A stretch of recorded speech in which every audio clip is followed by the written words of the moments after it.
suspicion that somebody possibly might be in violation of our policy. The added language under number 4 there, and number 5, we just added the language prohibited substances.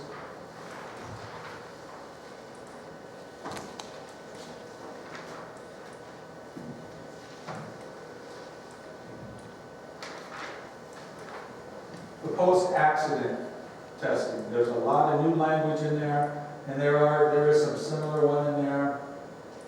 But if you look at your old, you're going to see some language that is in the new here that isn't in the green. But this is pretty specific when it comes to when we're going to test someone for a post-accident test.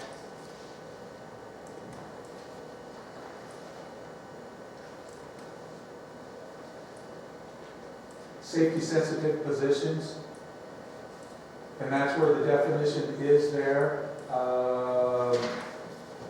of what it involves, the job duties, on page 25 of the proposed. If you look at page 24 of the current, number 3 on the proposed, as a number 3 there, this is where it talks about in the past you had to post it for 20 days or whatever. For an opportunity for comment. You don't have to do that, you just have to maintain it, and it shall be a public record. So that might just be a listing of all the positions. You bring it to a meeting here, these are ours, it's become a public record. The random testing, currently there isn't in place a random testing, and I think that was one of the things when we had when your folks were in the EMS class that we were talking about. The random testing right now, Mike, how many CDL drivers do you have? 6. Okay. On a random test, DOT requires a random testing for CDL drivers. And what that is I think the level right now, annually, what that requires is that 50% of your CDL license holders have to be tested annually. 50% of 6 is 3. So annually, just 3 people are going to get. Where we also have other possible positions which might be identified as safety sensitive, it increases the awareness, or if you have all of those folks that are safety sensitive, it might be up to 6 folks a year or whatever. 3 folks out of, how many safety sensitive positions, just a guesstimate, would you say you have? One more time? 16? 16 or 17. 15 or 17. It would really help the city if we're just not testing more than just any more than just our CDL, but we're taking a proactive approach on this, folks, because injuries could result. Yeah, most of them do run quick. Without the CDL, most of them do still run quick. Right. So, yeah. And sometimes you might have some folks who all they do is just drive a city truck. Oh, I mean, they do work, but even though that doesn't require a CDL license, but the primary majority of their job is driving around that truck, there's a potential there that some injury might result. Okay, then, any questions so far? You should take a break. Would you all like to take a break? It's been about an hour. It's been an hour. Maybe. Folks, it's the first couple sections that take the most. After that, We can take a 5-minute recess. I'm sorry? We can take a 5-minute recess. Okay.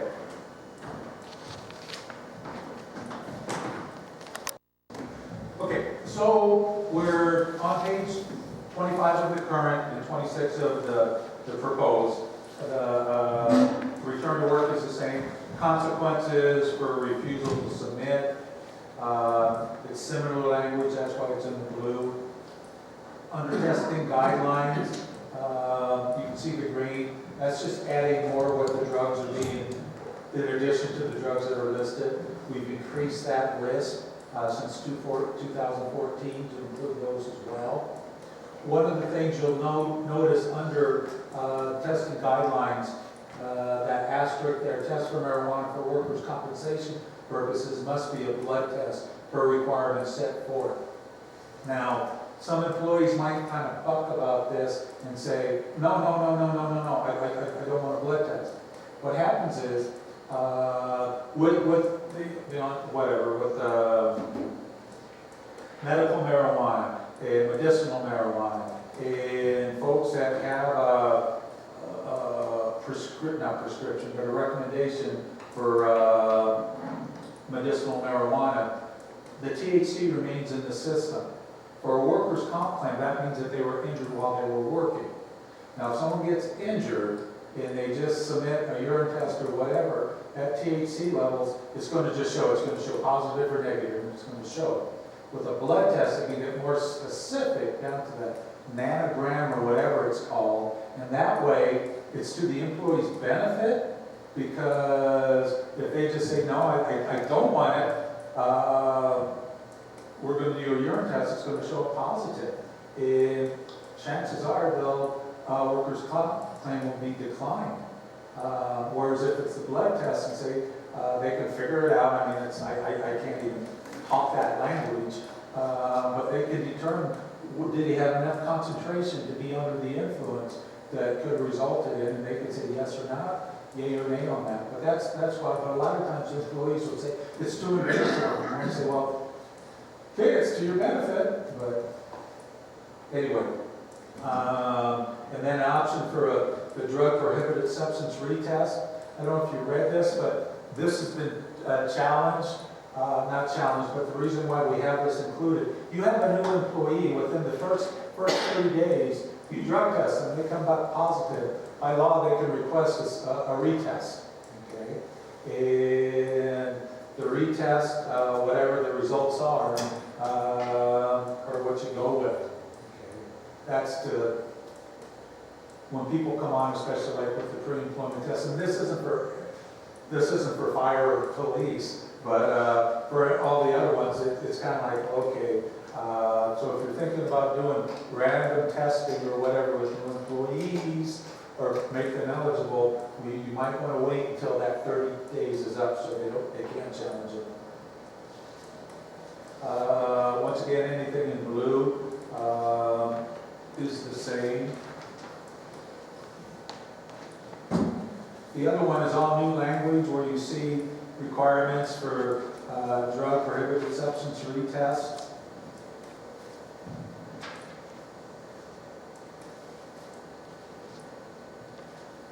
Also, you can see on your current policy, on searches are included under your drug policy on page 26 here. We've reduced that little definition because we actually have a policy that talks about searches outside of, in regards to drug and alcohol searches as well.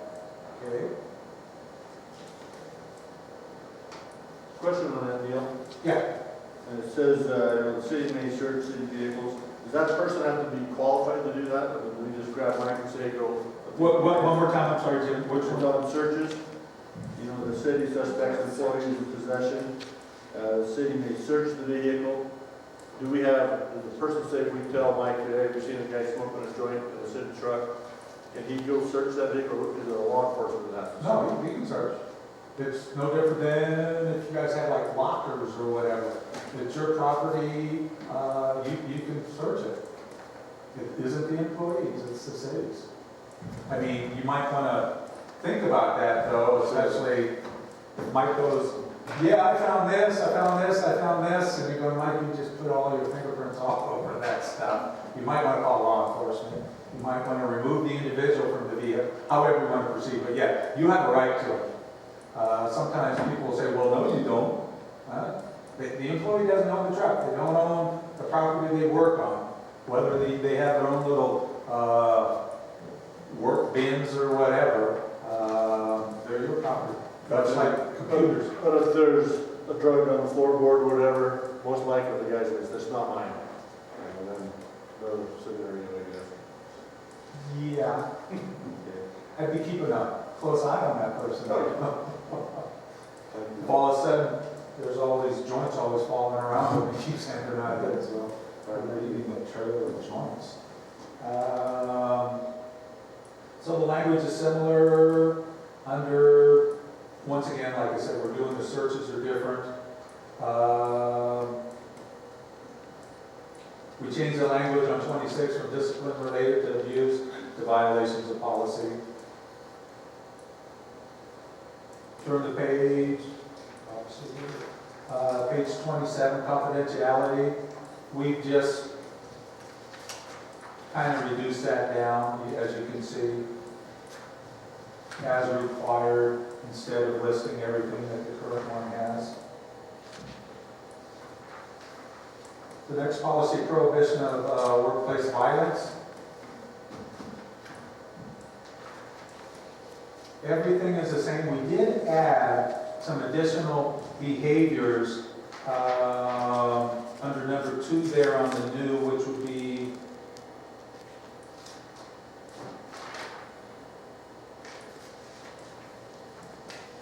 the displaying overt signs of extreme stress, resentment, hostility, making intimidating, abusive, or threatening remarks, displaying irrational or inappropriate behavior. We're just trying to catch everything there.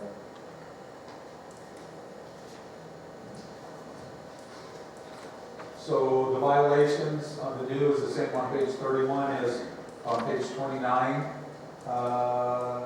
Temporary restraining order. You can see here, this language is almost per statute. We're just saying when it comes to that, we're saying you follow to what's outlined in statute. Because every time the session meets, there's a fine adjustment there. We don't want to necessarily always have to go back. So that's why we just said that. Code of ethical standards, we've added volunteers on that.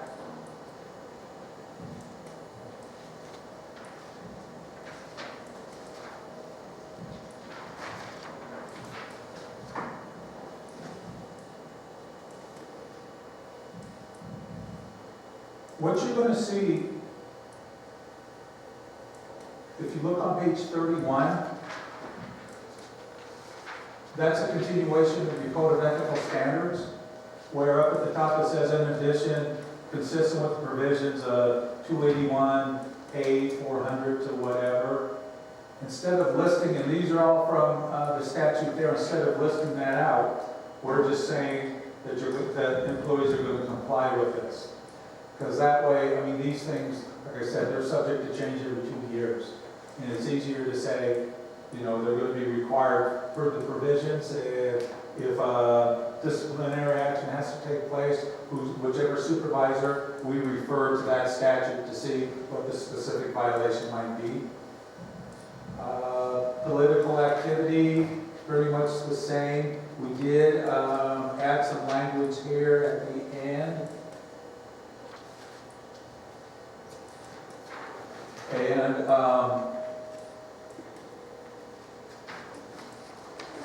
as you can see there's on that paragraph where it says the maximum duration of unpaid leave, time approved will be, we just arbitrarily stuck in 10 days there. That's why that question mark is there. We just wanted to, it's totally left up to you folks as well.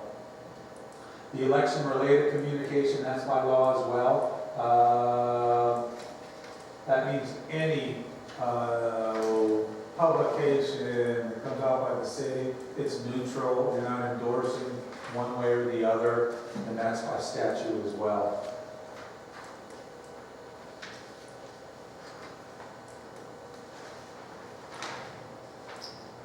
Work stoppages, non-employee or solicitation prohibited, that's all the same. Non-employee activities, the same. Work stoppage is the same. Use of employers' properties and premises is, we reduced it down. As you can see, that last paragraph under the old policy, 2.16, the city may authorize examination of lockers, desk, or whatever. We shifted that down. If you look at the new policy under searches, That paragraph there is now the first paragraph under searches. In addition, also the other language there as well when it comes to the searching.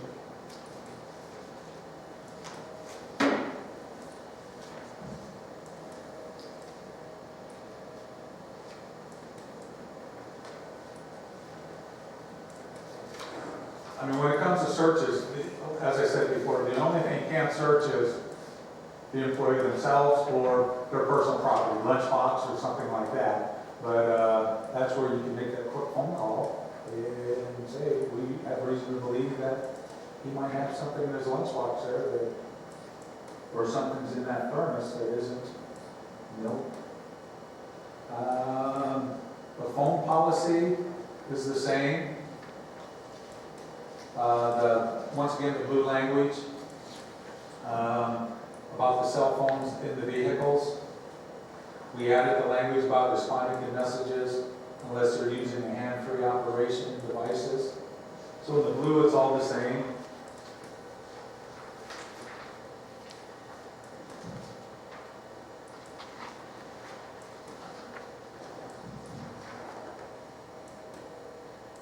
We've added that language under your, the IT, the information technology policy. This is new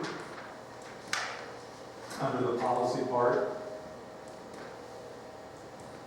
The privacy is pretty much the same. We did add, or we used different language. Down there, that second paragraph, the second paragraph up from the bottom of page 26, that is required, or that's by law. The city can't ask folks for their usernames and passwords to their, let's just say, you have a reason to believe an employee is posting some inappropriate stuff, or you have reason to believe that might have some evidence on their website that someone Jeanette came to me and said, Neil, so-and-so, Michelle posted this on her website or whatever, or it's in her Facebook or something like that, and I can't then go to Michelle and say, give me your password so I can access and see things like, check it out. I said I won't be picking on people that will presently do. Next time I'll pick on her. Okay, so the use is the same. We added that language on page 37. Prohibited uses.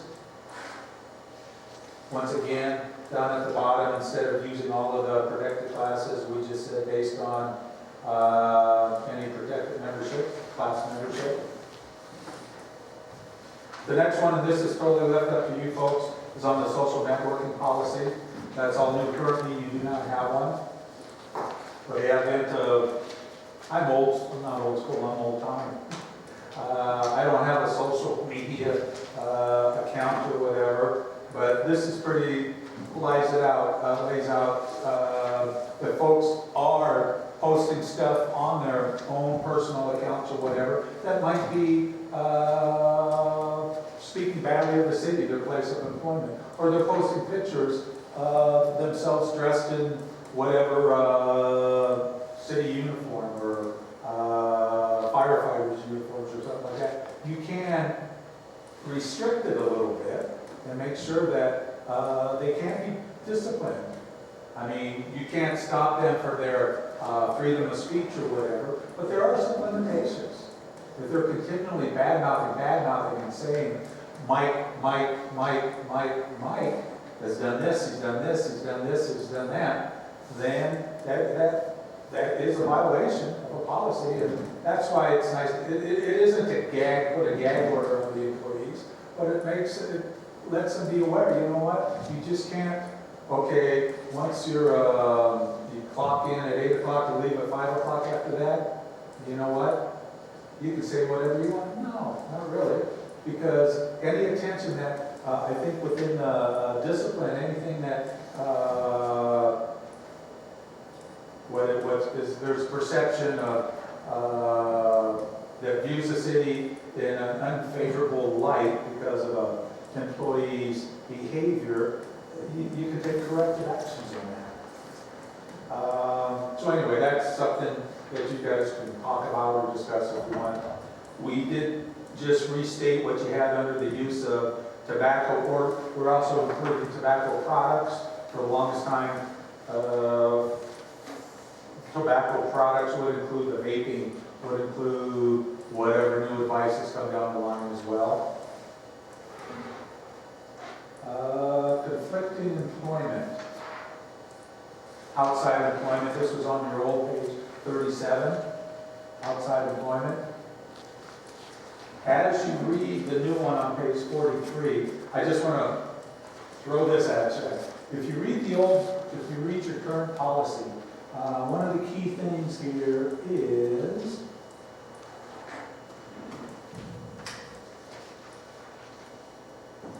on page 38 of the policy where it says procedure. It says, number one, each employee will be determined whether he or she believes the proposed outside employment may conflict with his or her employment with the city of Ely. Well, we looked at that, and you know what? You folks are the employers. You're going to make the decision whether you feel it's in conflict or not. The way this present policy reads, it's left up to the employee. Doesn't matter where I work or whatever. You know what? It's not a conflict. And then lo and behold, like sometimes parents were the last to find out you're working where. In this way, if there's outside, they're going to let you know, I'm working here. Does that propose? Whatever. We have it outlined here in the procedure. So it's more onto you folks to make that determination. No, that's inappropriate. Well then, it's policy. You want to work elsewhere? Then you're not a city employee. Personal appearance. That's all similar language. That's why it's in blue. The children, animals, and visitors in the workplace. Right now, currently, there isn't a policy, and that's why it's in green there, whether you want to look at that or not. Some places, especially with schools going on possible different hybrid models and things like that, it might present a situation. Reporting convictions and investigations and change of licenses. This is usually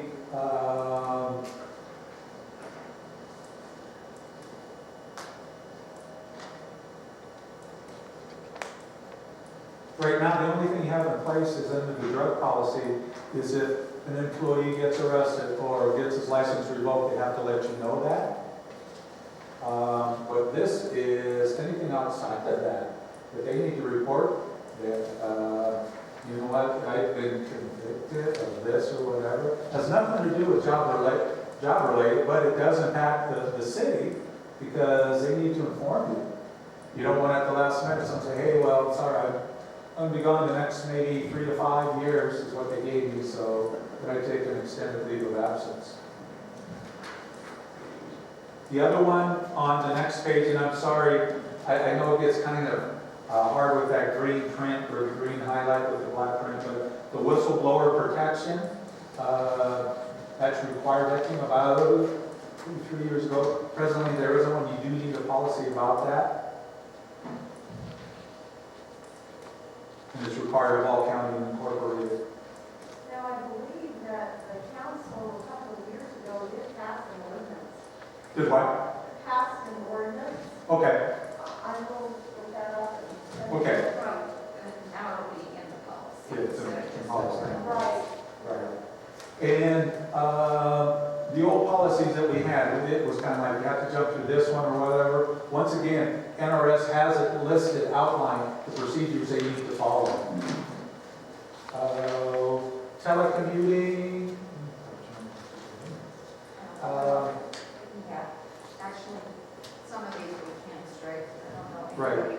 Telecommuting, that's left up to you. I don't want to do So what's equal. that may be something to think about keeping, because, I mean, I think about like when James and I had to do COVID testing and we had to work, Right. from home. There's very few positions, but there could be, I mean, I think it would pertain more to like my position or Jennifer's or even maybe the attorney. So So, yeah, I mean, it's something we can look at and determine if we want to do it or not. And that's one of the things you brought up, a good point, Michelle. Under the,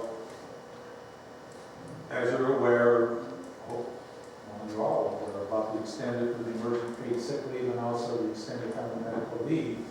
If, one of the things is, let's just say, Michelle, because of reasons, you have to stay home with kids or something like that, because schools, shut down or whatever. I can provide telework for you. I don't have to, I have telework for you. You're able to do it, I have work for you to do through telecommuting, then we're not getting hit. The same work is being done. But as Jeanette said, it might work for you, whereas with Mike's crew, I'm sorry, I can't provide work for you at home. I wish I could because it's still coming out of the city's coffer to pay for it. But that is something to possibly look at as well. But with the understanding that it isn't going to work, and it's left up to the employer whether they have work for you or not to do. And sometimes it's behooved the employer to say, I do have work for you to do, which is good for you because then you can bank the other 80 hours or 12 weeks of single-family medical leave. Jeanette, would the SCADA system fall in part of this telecommunication? If you have your water boys both home sick, then you use the SCADA system remotely to turn pumps on and off and so forth? That, I guess, would be part of the SCADA system. I don't think that's telecommuting though. What's that? Our SCADA systems are attached to like our pumps, our wells, stuff down at the wastewater treatment plant. So when they're not there, if something happens, it alerts them. Right, Or but they then are can they check. able to then correct it without They responding? would still have to go physically there to No. fix anything, I wouldn't mean, you? some off on the wastewater. they could. Mike, you gotta speak up, buddy. On the wastewater, some of it you can. Right, And we plan on making it more this year in that budget. right. Yeah, so. Basically, from And one of the key things when it comes down to, and let me, I'm gonna pick on you, is that okay, Michelle? That's fine. Okay, let's just say Michelle doesn't have any kids, so there isn't that extended out on medical leave. All she's entitled to then is the 80 hours of the emergency paid sick leave. After she's exhausted that, the city doesn't have to pay her anymore. But if there isn't work for you to do, I'm sorry, if you tested positive, it's on you, you're gonna have to use your sick leave. But this is something really, I mean, in these times, the fear is that we had these in here before the COVID outbreak, and some folks are saying, no, we don't, our folks need to be at work type of thing. Well, it's a different normal out there, so it's something to consider. But aren't you saying it's up to the employer? It's up to the employer to determine if the work can be done at That home. would get out of hand. Right. Yeah. An employee can't come up and say, you know what, I'm going to telework today. I'm going to telecommute today. Yeah, this looks really ridiculous. No.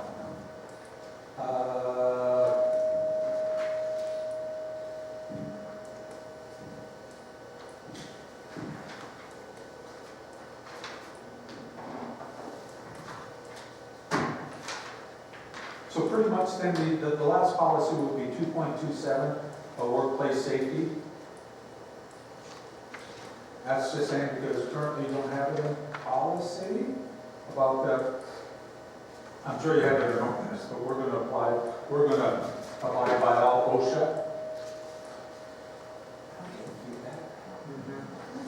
Is it from this month?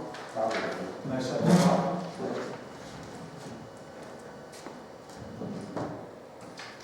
I'm gonna say number 2 is a big section.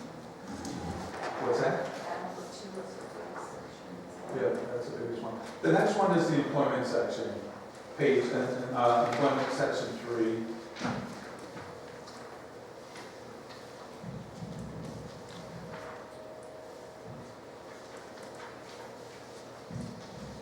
Even though in your current policy, it's only, let's go over into that. On page 42. You may want to scratch that second, that's sort of back to your first column, that's my writing. Can't hear you, David. that 12 months of service on the first call. Oh, yeah, there's a typo there. Services. Oh, could be several typos, but, Yeah, I think that's when you did this, Jeanette. yeah, I'm sure. I won't even argue with it. Okay. So you want, well, thank you, I'll give you this copy. Okay. And then as you can see, we did remove that additional language there underneath about where you're gonna pull from, that's representative of the local population. We removed that language. The job announcement's the same. Open recruitment, we need to have the language in there that they are going to encourage qualified applicants from diverse backgrounds to apply.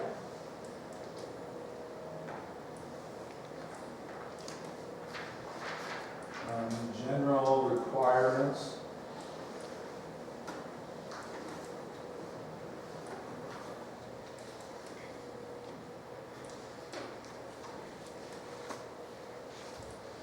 Okay, one of the things that, with the passing of ban the box or whatever, it used to be on the application, we could ask folks, have you been, record any convict, please list if you've been convicted or whatever. And we can't do that. You can do it for law enforcement and for fire, I think, but all others you can't. The reasoning is you can find that out after you do the background check, after you've conditionally, they've had their final interview, and you are ready to give them a job offer letter contingent upon a background check. That way, there wasn't any bias in going, possibly based, well, we don't, did you see what? It says he was convicted here, even though we'll say it doesn't affect our outcome, it does somewhere subconsciously or whatever. But that's what this is all about. And you'll see, well, it says peace officer or firefighter. The reason why it applies to your organization is because of the firefighters. Firefighter, when they do apply, they would have a different application than for a non-firefighting position. The next one is signatures, which is on 43 of the current.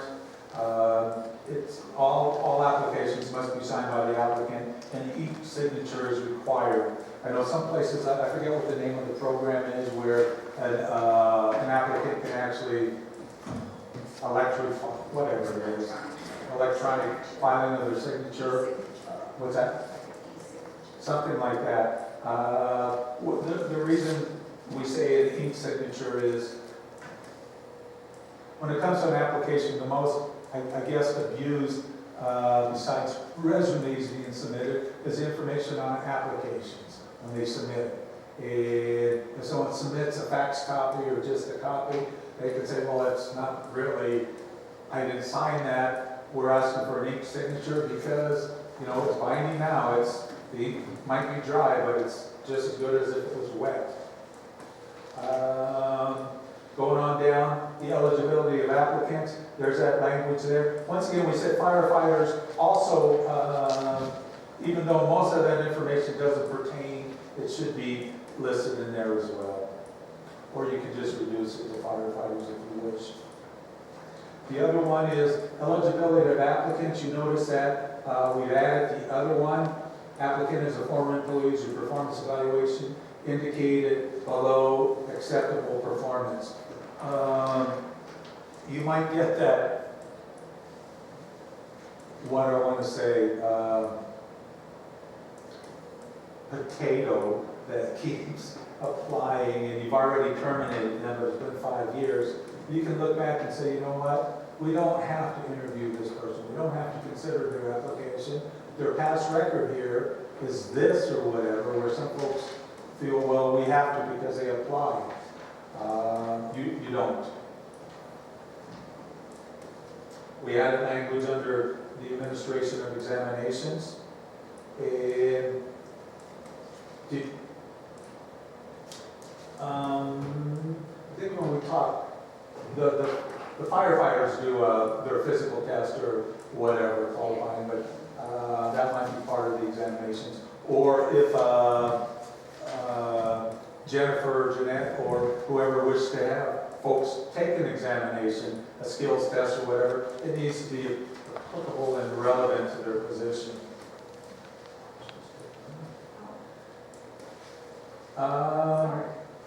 Right now, do you guys have numbers for this?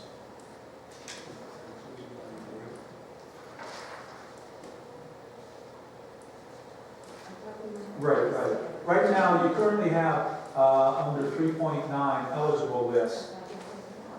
We put it in yellow, and it's just something, I think to your knowledge, and Jennifer, do you guys ever maintain an eligible list? Usually eligible list, or is it you have numerous, have you? I'm here because I was on an eligible list. You were on an ineligible list? Well, no, I applied for one of the person jobs at Newport back in 2010. I didn't get the job, and then in December, due to circumstances, Jeanette called me and asked if I was still. Well, that wasn't a list, that was and what this is saying is we've got an actual list. What I've done in the past, practice was as if we had some eligible applications that, were recent enough that fit what we went with, we could take them and call and go forward. Well, I think it's good to have it in writing how recent they have to be. And like I fell within that 6 months. Okay, yeah. I mean, that's why we left it, because it's in here, but we haven't been making an actual list. I guess it's up to you guys to decide what you want without that, when it becomes an action item. And that's why it's in yellow. A lot of places they do, and the reason for the eligible list is because of the, larger organizations with that turnover, continual turnover with folks, say like fire or police law enforcement. They've done the tests, they've done all of this, so all of the testing and everything, the background checks, the drug testing the background checks is current, so we'll keep them. And if they're right on the line there, we're going to go ahead and offer instead of going through and opening it up again. Okay. Interviewing candidates, we changed the language there. We removed the language about the manager's duties.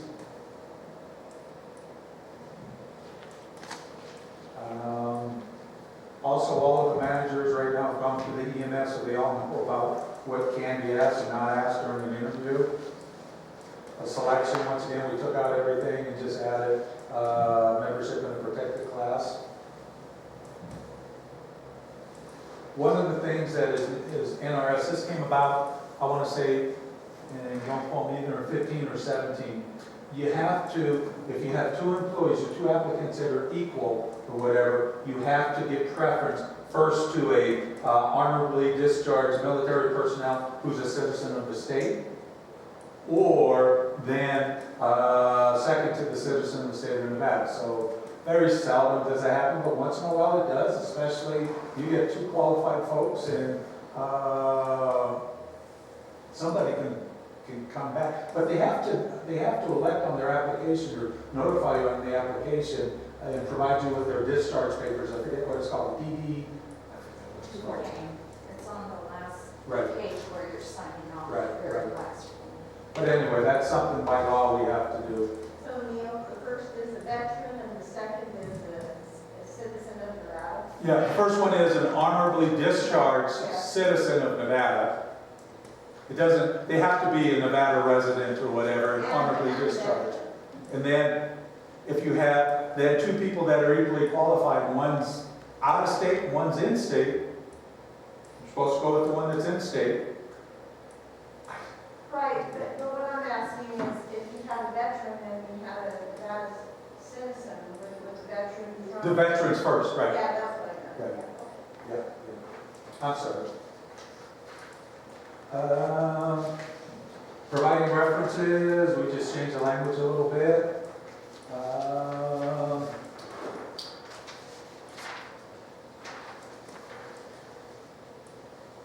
At the bottom of the page of the new one, 56. One of the things that came about, this happened in, I want to say 15 or 16 schools, because of the amount of violations of sexual misconduct or whatever, when it came to extensive background checks of teachers and school personnel. They passed a law saying that if I'm applying at a school or for employment in a school district, I have to fill out a form that my former employer is going to either say, yes, I was a possible subject of an investigation about sexual misconduct or something like that. If the position involves, working with kids or something like that, it's a requirement. So even though, let's just say Mike goes and applies for a school district, the school district's going to shoot Jeanette this statement. Jeanette, by law, has to fill out and say, nope, he wasn't a subject, and return it. That just came about, like I said, about 5 years ago. The background checks. The reason this is all in green is because, once again, because of ban the box. The background checks you can only check if it's a result of at the end of the interviews and after the job offer. And you can do the background checks. And at this time, we don't do it, but I have set up with a company that's willing to, or is, that we can do it through if we choose to start doing background checks. And even that's, once again, that shows that you folks are having something in place to prevent that from happening. Sometimes even some of the, it depends on the company you go through as well. When they do the background check, sometimes it is just surface level, and they only look at what the person entered as their name or whatever, and it comes back fine, and lo and behold, you know what, they had an alias somewhere along the line. So it should be an extensive background check, the fingerprinting and everything else. It's the same one the county uses. Yeah. Okay, so that's what that's about on the background checks. And then offers of employment, once again, everything's there. It's all conditional until the results of the background check. The pre-employment drug screening for safety-sensitive positions. This is the same. It isn't, you can't send somebody down to get screened before you offer them and say, to make your determination whether you're going to hire them or not. Now, let me back up. I know that it come out right. It's the same thing like ban the box. You're going to interview the person, the committee's going to make a determination, then they understand that they get a conditional job offer letter, which means pending the results of your drug test or whatever, you're good to go if you pass. If not, you're not. And that's what this is about. Everything. On page 61, you'll see up there, it's not I know. There's a requirement, it's called the mandatory reporters. If you're a mandatory reporter, if you provide activities or you part of your job is you interact with minors or whatever, if you suspect possible child abuse or anything like that, you're a mandatory reporter to report it. This is in here, the reason we put this in there is because of the firefighters. If one of your firefighters responds to, let's just say, a child that has a dislocated shoulder or something like that, and they come to the scene and all of a sudden they start seeing, you know what, I can smell some pot, I can see the kid is really fearful or whatever, they're a mandatory reporter, they need to report that. And that's why that one's in there. When folks go through the firefighting, it's not folks, whatever they go through the training, they understand that they're mandatory reporters as well. But we do have a form for them to sign, but whether they sign it or not, they're still held to it.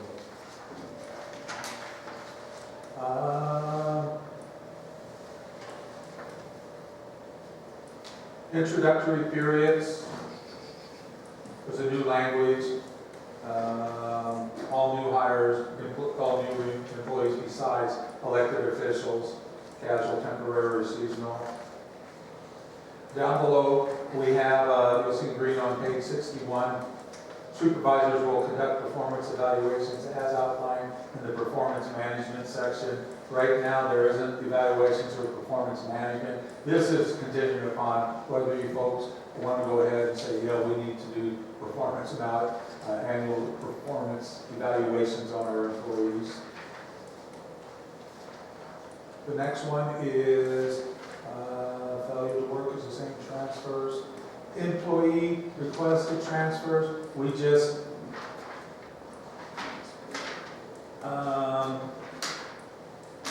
just changed that language a little bit. Under agency directed transfers, that's totally new language. I don't know if there's ever going to be a case where it's a situation where the agency or the city is going to do an agency directed transfer saying, well, there's a possibility there because of funding or whatever, we're moving this person to this position here. It could also be,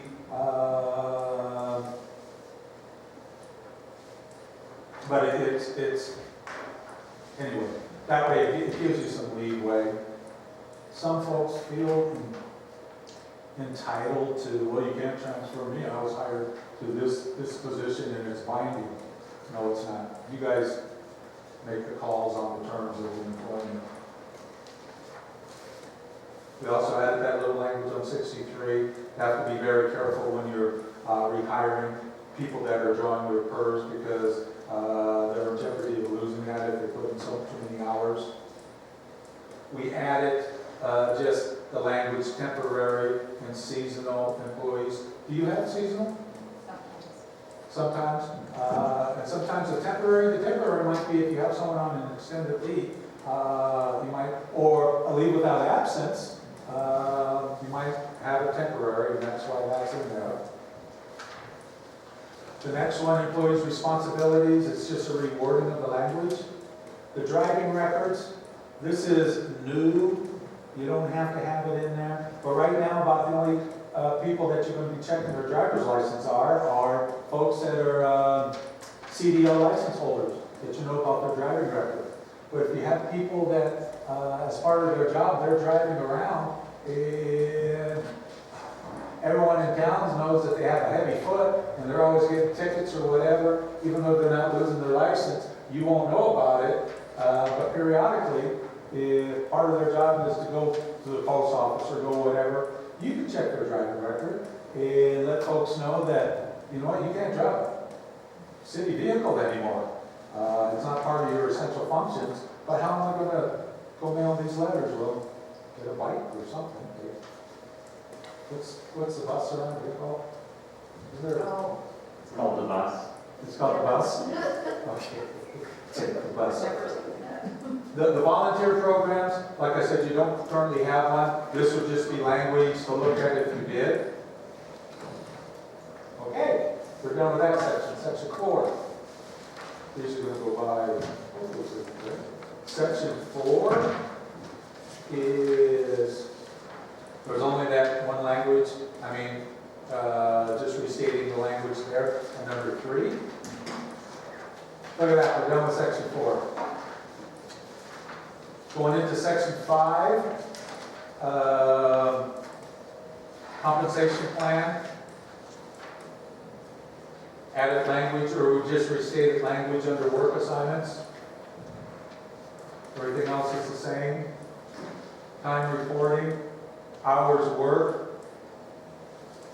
One of the things, if you look under hours worked, is that little asterisk there now says this provision does not apply to employees who are performing volunteer work which is unrelated to their normal job functions. Sometimes folks will say, well, you know, I was at the office for 12 hours. Well, 4 or 5 or 6 of those hours you were volunteering for, but I can't be in Jeanette's office and saying, well, you know what, instead of overtime, I'm going to volunteer my time and finish up these reports. Can't. It's by DOL and FLSA, you have to record that as overtime. Added language there about, once again, the volunteering is different than your present language.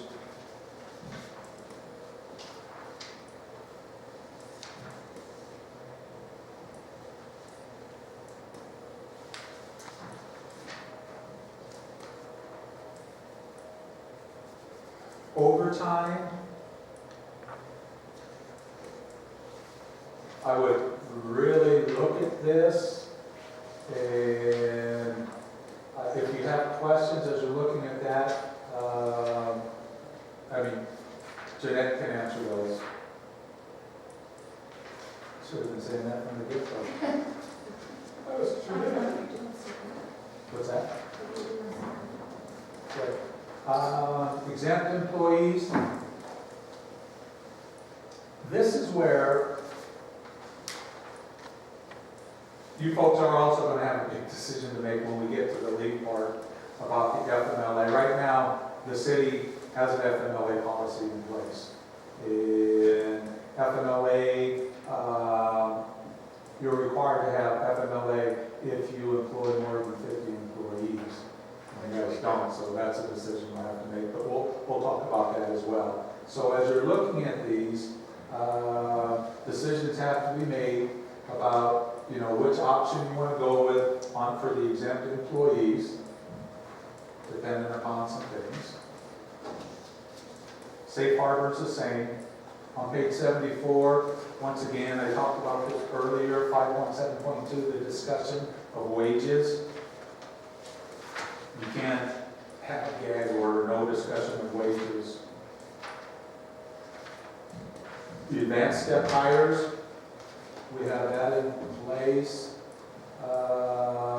We reworded the language there.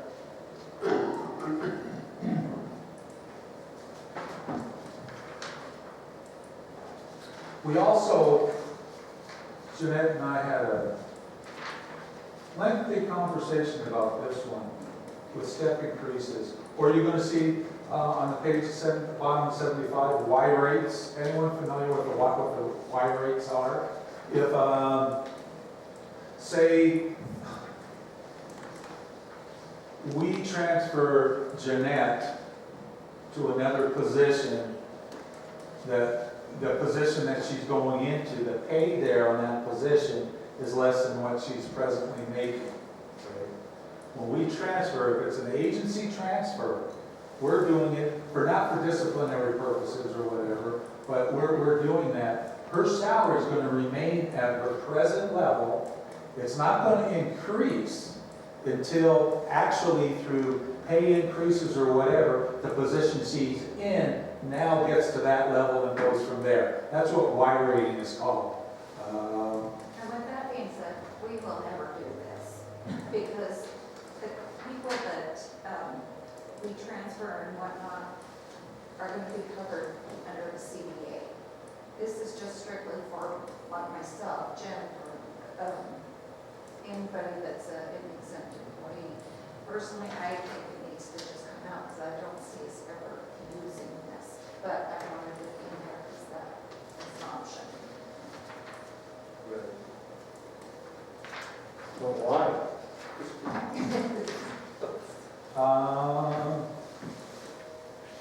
And then all the other thing, and once again, that's totally left up to you to work out a class, if you want to keep that in there, the employee's eligibility.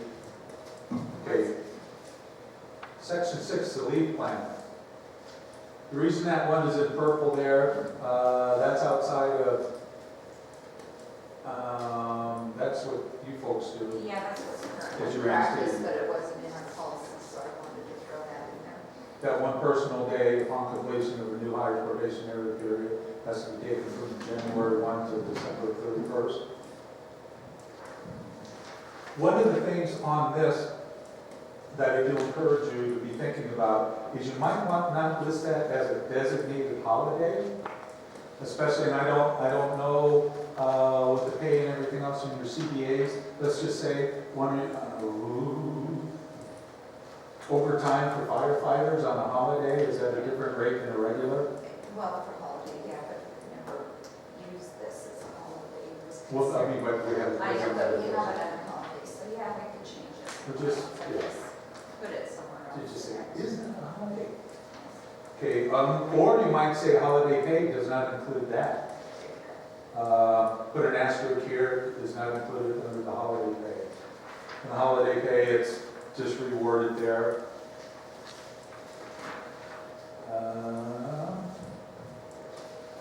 everything's reworded. The other thing that needs to be discussed, I guess I could happen when you guys make your determination, is some discussion about the eligibility and an actual accrual rate of leave. Presently, it said, no, not presently, where is it?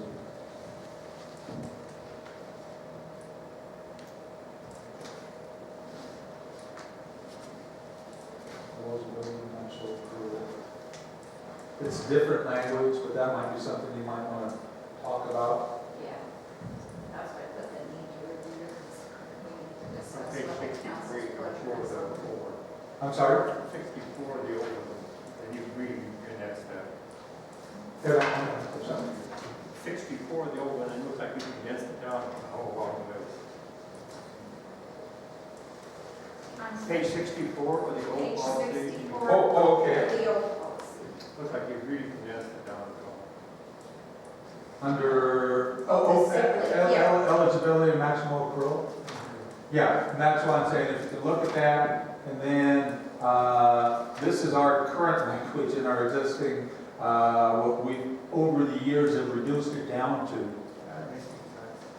And keep in mind, that's what it is. It isn't it might look like a drastic makeover, but it really isn't, because this is all the results of 6 years of revision and everything else, so it does look like it's reduced down. Did I answer that yet? I'm sorry, I'm having a hard time here. That's good, that's all I was, yeah. Okay. The use of annual leave is the same. We changed a little bit of language there, or just revised it.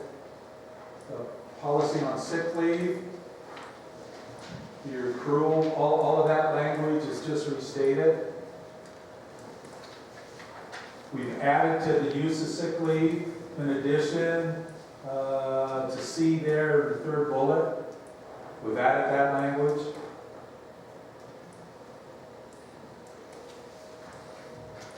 We also added, if you look on 80, placing an employee on sick leave, even though it's a practice, but this says, you know, what if we think you shouldn't be here, if you're sneezing it, go home. You're using your sick, but I don't have any sick leave. No, we're making a determination that you're posing a risk to the other employees who are getting sick. But then you're going to pay me? No. You're sick, you're going to take it. We're not putting you in admin leave, but we have that right to do that. I'm sure you'll get challenged on it if you do. Section 7 of the sick leave of the old policy isn't in here, so you won't see that. Procedure is the same. We don't say doctors anymore, healthcare providers, because sometimes they're not doctors, they're the PAs. You see the language, the EPLSL. This is all in the green. Is COVID. it's COVID, even though you don't have to adopt it, you have to follow it, so you might as well have a policy until, right now it's only until the end of December 31st. I don't know if it's going to get extended or not, but it doesn't look like numbers are dropping. So, but one of the things about this is the COVID, the EFML, it's on the organization, it's on the employers. There isn't that refund from the government, like possibly from private industry. It comes under our coffers or whatever, or your coffers. Well, that's what that's about. Then, on page 85, which is the same as page 67, when this policy was, when your personnel policies were adopted in 2014, I'm not pointing fingers or saying anything like that. I know I was a representative. I wasn't approached about which policies they should look at. We at PULPAC, we have organizational policies for organizations with less than 50 people. We have them for larger organizations. A lot of organizations, if you have less than 15 people, there are some federal laws that they don't have to abide by. ADA, if you have less than 15 people, you don't have to do the ADA. You don't have to do, what's the other one? I think some of the pregnancy. Over 50 employees, you have to do FMLA. So now, somehow, it got approved that the city of Ely will provide FMLA, which is guaranteed 12 weeks of guaranteed job protection and insurance coverage. Now, I'm just saying this, the reason why they limited it to 50 and said the folks with under 50 employees